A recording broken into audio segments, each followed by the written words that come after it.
Hello everyone, Chief Canuck here, and turns out Thief 3 did have a little something, and I personally think it's very cool. Granted, I know not everyone is an RTS fan. If you happen to miss the broadcast and the announcement, Halo Wars 2 is getting a pretty decent sized expansion this fall called Awakening the Nightmare for $20. It is worth noting that this is not included in the game season's pass.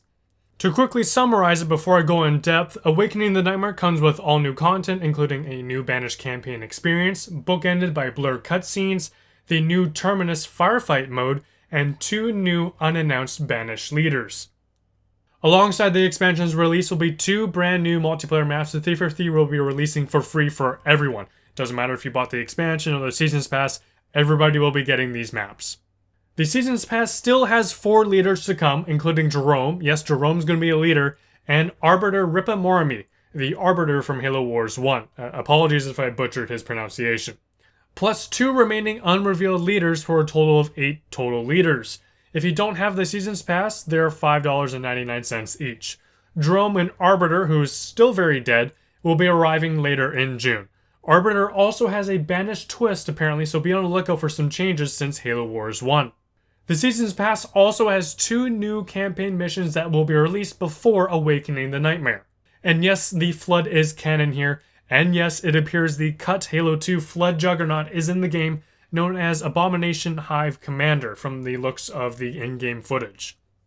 So Awakening the Nightmare's campaign will expand on the story from the main game. It lets players battle through a brand new series of campaign missions from the perspective of the Banished as they fight against the Flood.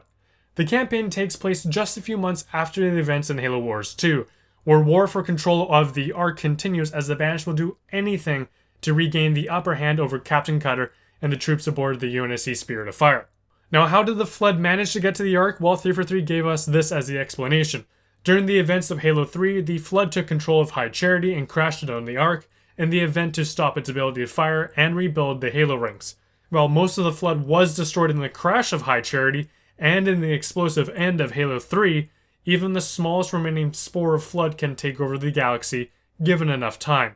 So it sounds like a few survived, and they're now beginning to rebuild. Would the Flood be playable? And the answer to that is no. The Flood are an AI-controlled adversary in Halo Wars 2 Awakening the Nightmare, and will not be a playable faction.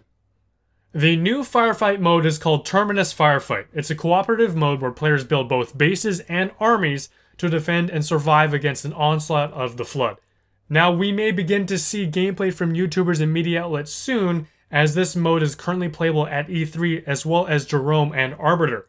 However, on Wednesday's Xbox Daily E3 livestream, there will be more gameplay, which I will again cover if you happen to miss it and upload to this channel, so be sure to subscribe. Now, I've noticed some frustrations over the fact that this expansion is not covered by the Season's Pass.